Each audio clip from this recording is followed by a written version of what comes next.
Hello friends, welcome to chem doctor AB. I am Alok sir और हम पढ़ रहे हैं सीबीएसई क्लास 10th केमिस्ट्री का chapter metal and non metals. Metals and non metals में जो हमारा टॉपिक स्टार्ट है वह है chemical properties of metals. Okay, chemical properties of metals में अभी तक हम लोगों ने डिफरेंट टाइप ऑफ सब्सटेंस के साथ में रिएक्शन देखे मेटल्स की। ओके, और साथ में हम लोगों ने रिएक्टिविटी के बारे में भी डिस्कस किया। क्लियर?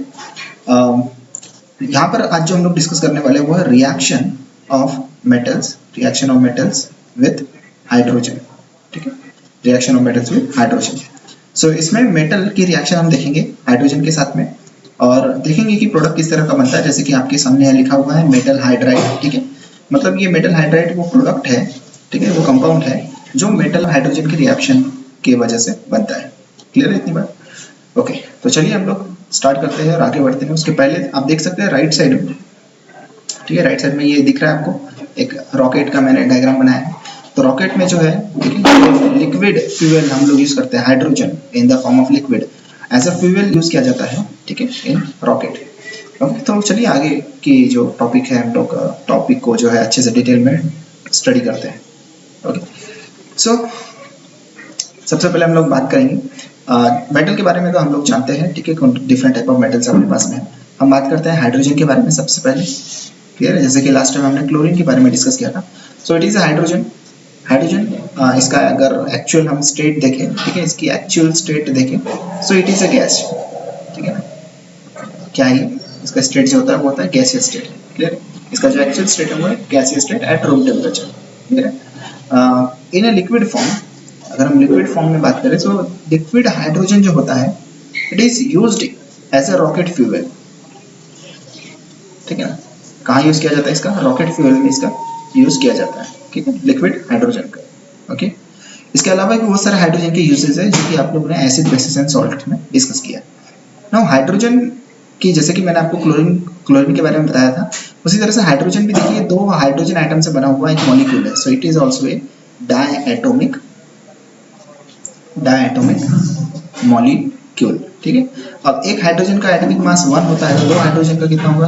2। तो इसका जो मॉलिक्यूलर मास होता है, हाइड्रोजन का मॉलिक्यूलर मास यानी पूरे मॉलिक्यूल का मास, उसको हम लोग कहते हैं मॉलिक्यूलर मास।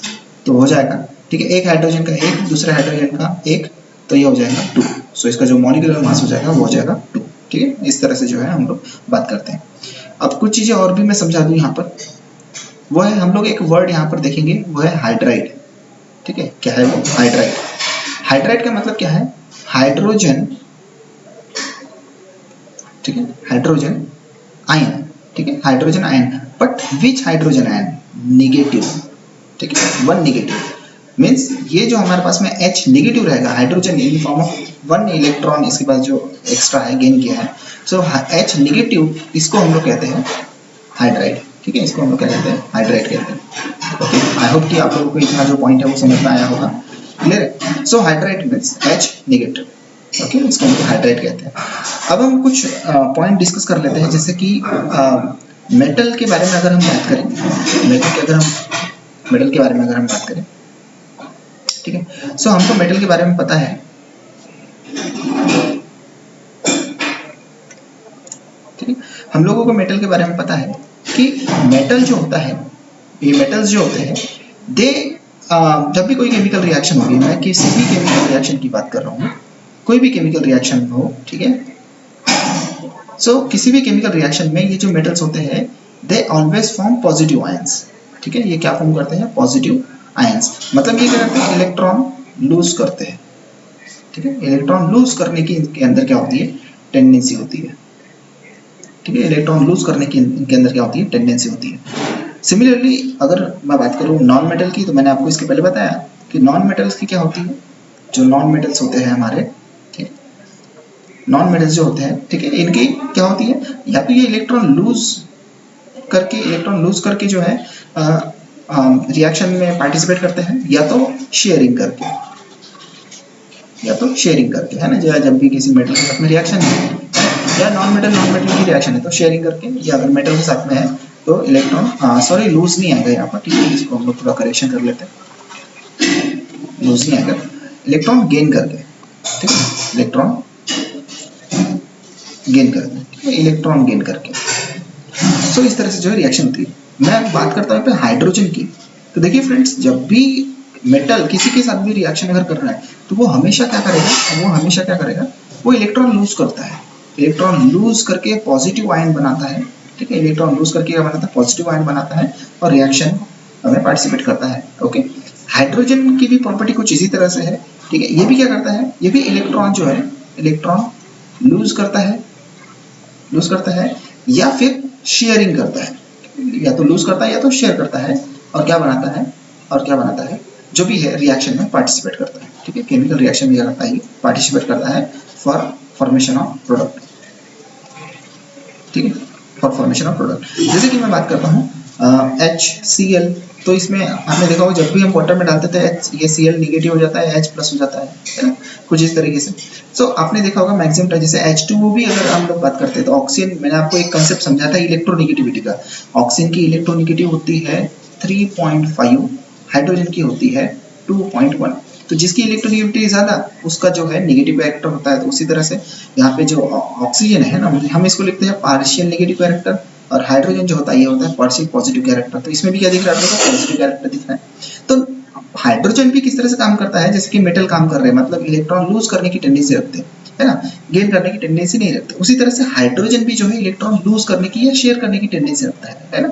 सो इसीलिए जो है यहाँ हम लोग आगे जो मैं आपको बात समझाना चाहता हूँ, ठीक है, मेटल हाइड्रोजन के बारे में, कि ये जो हाइड्रोजन है ना, अपनी इसी प्रॉपर्टी की वजह से, है ना, अपनी इसी प्रॉपर्टी की वजह से, किस प्रॉपर्टी की वजह से, कि जस्ट लाइक अ मेटल, ठीक है, just like a metal, hydrogen भी क्या होता है, हाइड्रोजन भी होता है जो ये इलेक्ट्रॉन गेन करने की इसके अंदर टेंडेंसी नहीं होती।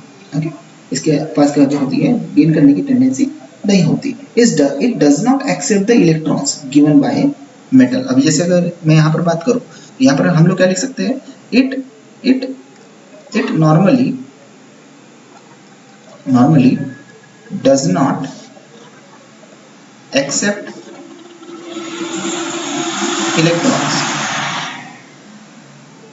It normally does not accept electrons which are given by metal, है ना। अगर ये जो है इलेक्ट्रॉन जो है अगर ये गेन नहीं करेगा तो फिर ये हाइड्राइड आयन कैसे बनाएगा, है ना। जब भी अगर इलेक्ट्रॉन गेन करेगा तब जाके वो हाइड्राइड आयन बनाएगा ना, जैसे कि मैंने आप लोगों को यहाँ पर दिखाया, है ना, ये इस तरह से। तो लेकिन ये इसकी प्रॉपर्टी होती है हाइड्रोजन की कि ये क्या करता है, इलेक्ट्रॉन गेन करने की इसके अंदर टेंडेंसी उतनी नहीं होती, okay, as compare to other non metal. इसलिए जो है ये हाइड्रोजन, ठीक है, hydrogen do not react, hydrogen, ठीक है, इसलिए हम लोग कहते हैं कि hydrogen do not reacts with most of the metals, ठीक है, most of the metals, ठीक है। बहुत सारे मेटल्स हैं जिनके साथ में जो है हाइड्रोजन रिएक्शन नहीं करता, ठीक है ना। उसकी वजह क्या है, because it normally does not accept electrons given by metals, ये इसका रीजन है। Okay, so that is the important point which is to be understood. Okay, so चलिए आगे बढ़ते हैं नेक्स्ट पेज में। ओके, तो देखिए जब भी मेटल की रिएक्शन होगी, ठीक है, जब भी मेटल की रिएक्शन होगी किसके साथ में, हाइड्रोजन के साथ में, जब भी मेटल की रिएक्शन होगी हाइड्रोजन के साथ में, सो क्या बनेगा, वहां पर बनेगा एक ionic compound, that is metal hydride. Metal और नॉन मेटल है तो डेफिनेटली वहां कौन सा कंपाउंड बनेगा, एक आयोनिक कंपाउंड बनेगा। ये भी किस तरह का कंपाउंड है, ये भी एक आयोनिक कंपाउंड है, ठीक है, ये भी क्या है, एक आयोनिक कंपाउंड है। क्लियर है इतनी बात। सो मेटल हाइड्राइड, इसमें मेटल जो है आपका ये पॉजिटिव आयन है और हाइड्राइड जो है ये नेगेटिव आयन है। क्लियर है इतनी बात। ओके, सो देखिए अब जो मैं मेटल की बात कर रहा हूं, तो जो बहुत ज्यादा रिएक्टिव मेटल्स हैं, जो हाईली रिएक्टिव मेटल्स हैं, वो ही मेटल्स जो है सिर्फ उसी टाइप के जो मेटल है वो रिएक्शन करते हैं किसके साथ में, वो रिएक्शन करते हैं हाइड्रोजन के साथ में।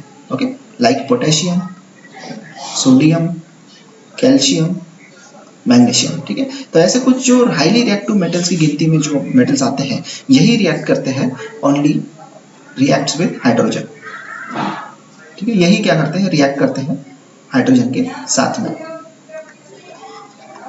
सिर्फ यही जो है रिएक्शन करते हैं किसके साथ में, हाइड्रोजन के साथ में। ओके, आई बात आप लोगों को समझ में। तो चलिए हम लोग देखते हैं कि जब सोडियम पोटेशियम के साथ में, कैल्शियम के साथ में, मैग्नीशियम के साथ में जब इनकी रिएक्शन होगी तो किस तरह से जो है ये प्रोडक्ट का फॉर्मेशन होगा। तो सबसे पहले देख लेंगे, सबसे पहले दो सभी केसेस में हम लोग बात करेंगे, जैसे कि हम बात करेंगे सोडियम के केस में, ठीक है, हम बात करेंगे पोटेशियम के केस में, हम बात करेंगे कैल्शियम के केस में, हम बात करेंगे मैग्नीशियम के केस में। तो ये सभी केसेस में जो हम लोग बात कर रहे हैं, ठीक है, ये सभी केसेस में हम लोग जो बात कर रहे हैं, ठीक है, सो ये जो हाइड्रोजन गैस है इट इज पास्ड, ठीक है, H2 गैस इज पास्ड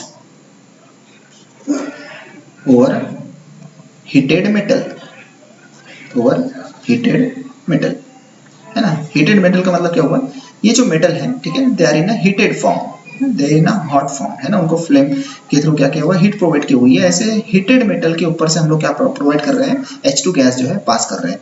और H2 गैस पास करने के बाद में, ठीक है, H2 गैस पास करने के बाद में जो प्रोडक्ट्स बनेंगे यहाँ पर, ठीक है, उन प्रोडक्ट्स को भी हम लोग लिखेंगे, उन प्रोडक्ट्स को भी जो है हम लोग यहाँ पर मेंशन करने वाले हैं, ठीक है। किस तरह के प्रोडक्ट बनेंगे, जैसे सोडियम के साथ में रिएक्शन हो रही है H2 गैस की, तो देखिए H जो है हाइड्राइड यानी कि H नेगेटिव, और Na कैसा होता है पॉजिटिव, मतलब जो प्रोडक्ट होगा वो क्या होगा NaH, प्रोडक्ट क्या होगा NaH। हमको यहाँ बैलेंस करना पड़ेगा क्योंकि दो हाइड्रोजन है ना, तो यहाँ पर ये दो से मल्टीप्लाई करना पड़ेगा, and it is also A solid, है ना, सो it is a ionic hydride.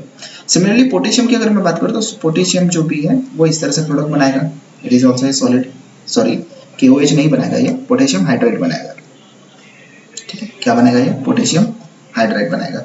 Calcium की अगर मैं बात करूँ तो कैल्शियम डायपॉजिटिव आयन फॉर्म करता है, जबकि हाइड्राइड कैसा है नेगेटिव, तो इसमें केस में, इस केस में क्या बनेगा कैल्शियम हाइड्राइड कुछ इस तरह से, ओके। तो यहाँ पर हमें किसी तरह से बैलेंस करने की जरूरत नहीं है। और सिमिलरली मैग्नीशियम के केस में मैग्नीशियम हाइड्राइड कुछ इस तरह से। अब इनकी रिएक्शन इसलिए हुई because these are the highly reactive metals, ठीक है, इसको बैलेंस कर लीजिए, these are the highly reactive metals, तो very few metals react with the hydrogen gas to form metal hydride. Other metals do not react, जैसे कि zinc है, ठीक है, आयरन है, ओके, कॉपर है, okay, so this metals do not reacts, okay, do not reacts with H2 gas, okay, because जो hydrogen है, ठीक है, hydrogen do not accept electron given by these metals, okay, that's why it do not react. Only those few metals which are highly reactive in nature, only those type of metals are react, like sodium, potassium, calcium and magnesium, okay. I hope this point आपको जो है पूरी तरह से समझ में आया होगा, ठीक है ना, किसी तरह का कंफ्यूजन नहीं रखना है। कोई अगर डाउट आता भी है तो आप जो है बिंदास पूछ सकते हैं मुझसे, क्लियर है ना। तो यहाँ पर क्या कर लिया कि ये सभी मेटल्स ने क्या बोला, अरे भाई ले ले यार हाइड्रोजन, हमारे पास से इलेक्ट्रॉन ले ले, हमको रिएक्शन करना है, हमको कंपाउंड बनाना है, ले ले भाई। तो सोडियम, पोटेशियम और कैल्शियम, मैग्नीशियम के पास से इलेक्ट्रॉन लेके, ठीक है, हाइड्रोजन ने इलेक्ट्रॉन ले लिया और क्या बना लिया, सोडियम हाइड्राइड बना लिया, पोटेशियम हाइड्राइड बना लिया, कैल्शियम हाइड्राइड बना लिया, मैग्नीशियम हाइड्राइड बना लिया। लेकिन वही अगर जिंक, आयरन और कॉपर की केस की बात करें तो हाइड्रोजन बोलता है नहीं भाई मुझे इलेक्ट्रॉन नहीं चाहिए, I don't want to make any type of compound, okay, I don't want to involve with you, okay, so it do not react with hydrogen। आई बात इतनी समझ में। तो इतने मेटल जो है रिएक्शन करते हैं, ओके, सो इतनी बातें जो है क्लियर होना बहुत जरूरी है, ओके। बात करते हैं सोडियम हाइड्राइड की, इसकी एक प्रॉपर्टी मैं आपको समझाना चाहूंगा। एक्चुअली इट इज नॉट, ठीक है, अगर मैं इसके रिएक्शन कर, सॉरी, वाटर के साथ में, अगर इसके वाटर के साथ अगर आप इसको कंबाइन करते हो, ठीक है ना, वाटर के साथ इसको कंबाइन करोगे तो ये सॉल्यूबल नहीं होता, ये रिएक्शन कर लेता है। और रिएक्शन करने के बाद क्या बनाता है, ये बना लेता है NaOH और H2 गैस, ठीक है ना, क्या बना लेता है ये NaOH और H2 गैस बना लेता है। तो ये NaH, ये जो सोडियम हाइड्राइड है अपने पास में, ठीक है ना, इसका नाम क्या है मैं यहाँ लिख देता हूँ एक बार, सोडियम हाइड्राइड, ठीक है ना, इसका नाम क्या है sodium hydride, clear. So sodium hydride जो है इसका नाम है, तो सोडियम हाइड्राइड ये एक रिड्यूसिंग एजेंट की तरह काम करता है, ठीक है, जैसे कि आपके सामने यहाँ पर मैंने रिएक्शन दिखाया है, जब ये वाटर के साथ में रिएक्शन कर रहा है, सो ये NaH जो कि रिड्यूसिंग एजेंट है, आप देख सकते हैं यहाँ पर H नेगेटिव है, Na पॉजिटिव है। जब इसने वाटर के साथ में रिएक्शन किया, Na तो पॉजिटिव है, लेकिन जो हाइड्रोजन है ना, यहाँ पे कैसे बैलेंस करने की जरूरत है, यहाँ पे बैलेंस करने की जरूरत है। यहाँ पे अगर हम 2 टाइम्स ले लेंगे ये हो जाएगा 2 टाइम्स, ठीक है, तो हाइड्रोजन कितने हो गए टोटल 4 टाइम्स, यहाँ पर अपने को 2 से मल्टीप्लाई करना पड़ेगा। तो यहाँ पर देख सकते हैं आप लोग कि हाइड्रोजन जो है, जब भी कोई भी आप मॉलिक्यूल ले लो जिसमें सेम टाइप ऑफ एटम है, तो उसमें उसकी वैलेंसी रहती है 0, है ना, जैसे कि ये H2 है तो इसमें हर एक हाइड्रोजन की जो वैलेंसी है वो कैसी है, 0 है। तो आप देख सकते हैं माइनस से 0 जाना है, यानी इलेक्ट्रॉन क्या करना है, इलेक्ट्रॉन क्या करना है, लूज कर देना है ना। सो रिड्यूसिंग एजेंट का काम क्या होता है, जो दूसरे को रिड्यूस करे यानी दूसरे को इलेक्ट्रॉन प्रोवाइड करे और खुद को क्या करे, खुद को क्या करे, ऑक्सीडाइज करे, उसको बोलते हैं रिड्यूसिंग एजेंट। तो ये जो NaH है यहाँ किस तरह से काम कर रहा है, रिड्यूसिंग एजेंट की तरह काम कर रहा है, वाटर जो है ये ऑक्सीडाइजिंग एजेंट की तरह काम कर रहा है, ठीक है ना। सो इस तरह से जो है टॉपिक को समझा जाता है। इसके अलावा अगर किसी तरह का डाउट हो तो आप मुझे पूछ सकते हैं, और किसी तरह का अगर डाउट न रहे ओके तो आप अच्छे से स्टडी कीजिए, कुछ ना समझे तो पूछिए। Okay, thank you so much, मिलेंगे नेक्स्ट वीडियो में नए टॉपिक के साथ में। ओके, तब तक के लिए आप अच्छे से पढ़िए, डाउट लाइए, जिसको हम लोग फिर नेक्स्ट वीडियो में सॉल्व करेंगे। Thank you so much.